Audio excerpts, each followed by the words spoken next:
KidNet Television proudly presents America's favorite kid show host, the friendliest friend on earth, Rainbow Randolph!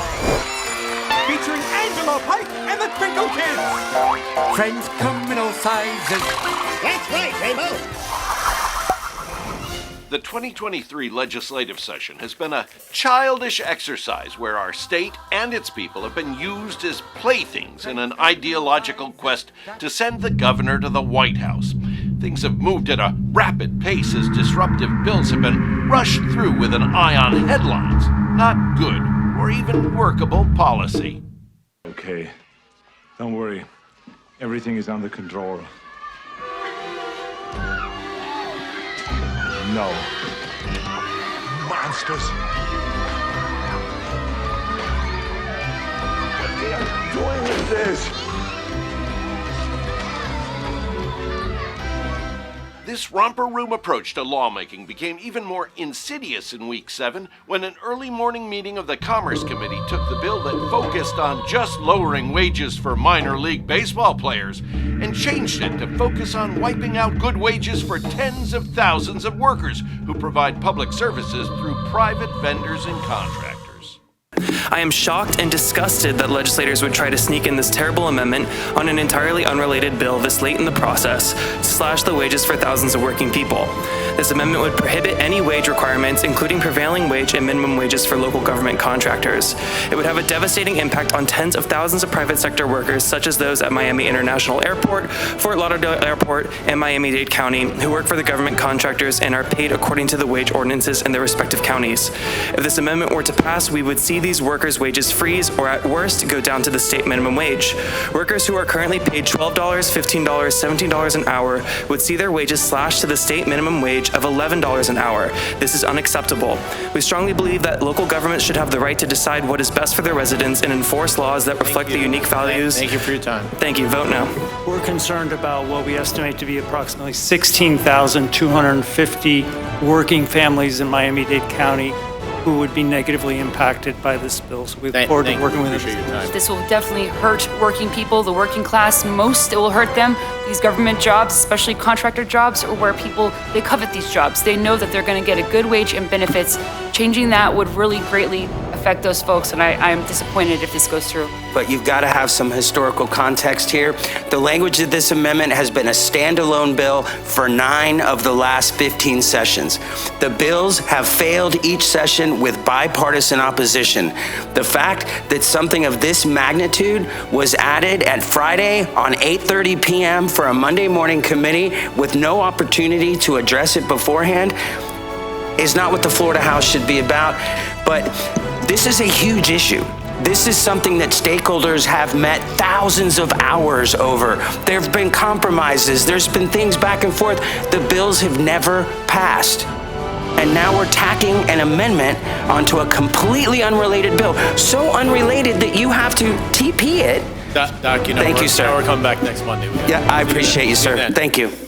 Later, the full Senate took the bill to make our currently nonpartisan local school board elections purely partisan races. We cannot put our children at risk based on our personal politics. Nationwide, this is not something that's trending. This is not something that's being done nationwide. In November of 1998, the voters, this is what they decided. They wanted nonpartisan elections. I'm hearing about palm cards and all this other stuff, but no one is talking about the children, like Senator Powell just made mention of. There's a reason why politics was taken out of our education system, especially when it came to our school boards, because there is nowhere, in no way, where we should be using Democrat or Republican or what so have you when we're dealing with what's in the best interest of our children. I'm pretty sure what's killing the crops is this Brondo stuff. The Brondo's got what plants crave. It's got electrolytes. So wait a minute. What you're saying is that you want us to put water on the crops? Yes. Water? Like out the toilet? Well, I mean, it doesn't have to be out of the toilet, but yeah, that's the idea. But Brondo's got what plants crave. It's got electrolytes. On Wednesday, the Senate Rules Committee held an hours-long idiocy marathon, which included SB 494, the bill that will give tenants the ability to either pay a security deposit when they move in, or a monthly fee, meaning higher rents. Sounds good? There's a catch. The extra fee is not refundable like a security deposit and provides no protection for the tenant if the housing is damaged. The tenants aren't even warned about this. This is just a trick to convince renters that this will act as a security deposit or a form of renter's insurance. This bill is being pushed by out-of-state companies with deep pockets who hope to shore up their business scheme in Florida to further take advantage of the affordable housing crisis. This junk fee would effectively function as a poor tax on the working class during a time when Floridians are struggling more than ever to afford our increasing rents. Other states have recognized the danger of legislation that codifies this business model into law. Maryland made this practice illegal because of the danger it poses to renters. Texas passed a version of this bill with more protections for renters, none of which were included in this bill. Later, they took up SB 444, the bill that will allow anyone to run for any school board race, whether they actually live in the district or not. We represent 1.6 million workers, retirees, and their families across the state. And we are hearing more and more of an outcry from what they're watching the legislature do to their local governments, including their school boards. Over the last few weeks, well, really over the last few years, but over the last few weeks, they have come to find out that they are having nonpartisan elections be turned into partisan elections. They don't want that. They have come to find out that they're getting term limits, smaller term limits on their school board members. They never asked for that. And now they're finding out that someone who does not live in the district can file, campaign, and win an election, and then has to move into the district when they qualify. They wrapped it up on Thursday with another marathon meeting of madness in the Senate Fiscal Policy Committee. We have sort of a problem here. Yeah, you apparently didn't put one of the new cover sheets on your TPS reports. Oh, yeah. I'm sorry about that. I forgot. Yeah. You see, we're putting the cover sheets on all TPS reports now before they go out. Did you see the memo about this? Yeah. Yeah, I have the memo right here. I just forgot. But it's not shipping out till tomorrow, so there's no problem. Yeah. If you could just go ahead and make sure you do that from now on, that would be great. First up, SB 7050, another massive elections law revamp designed to making it impossible for grassroots groups to register new voters and make voting by mail much more difficult. Last, I'd like to highlight we do have concerns about this language in line 557 dealing with the voter information card. We think this will send a mixed message to voters. It's clearly intended to assert that the onus of determining eligibility is on the voter, while at the same time leading the voter to believe they're eligible by the act of sending a voter card to begin with.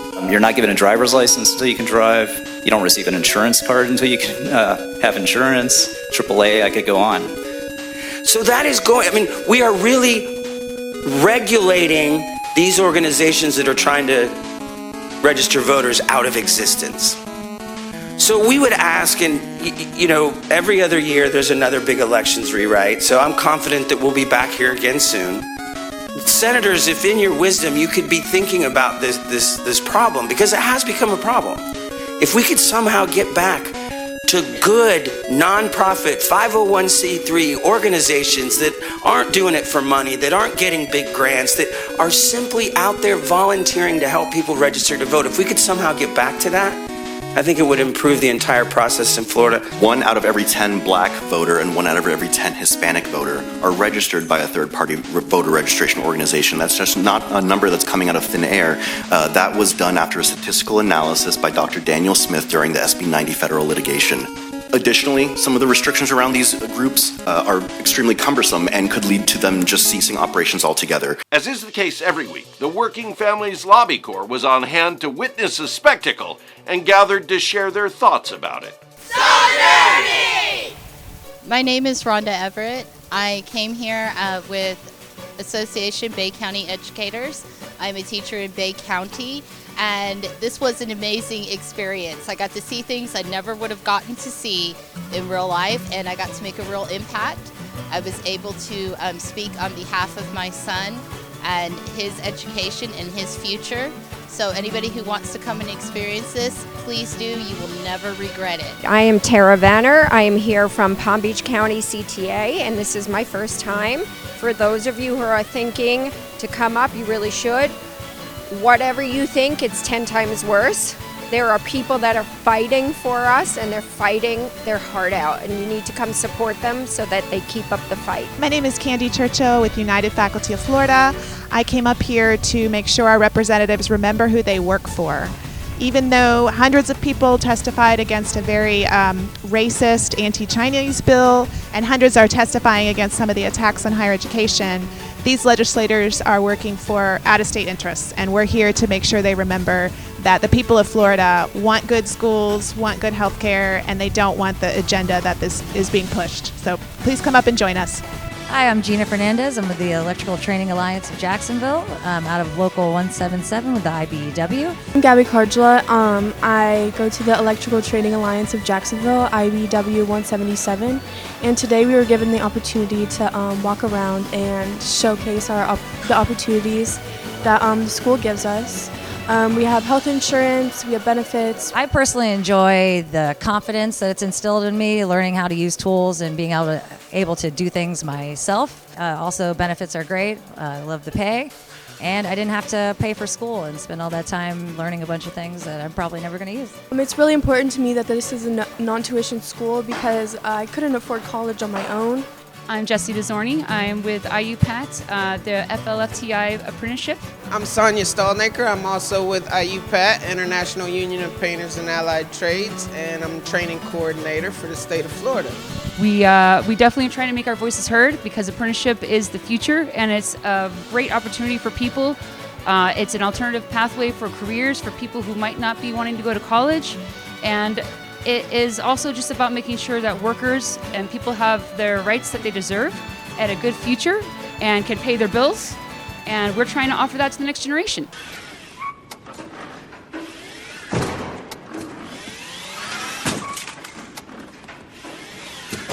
That's another wrap. Check back here next week. We're expecting a lot of twists and turns, so keep an eye out for some truly nutso news in the week ahead. Come, everyone. Let us repair to the main chamber. Project Vulcan is about to begin.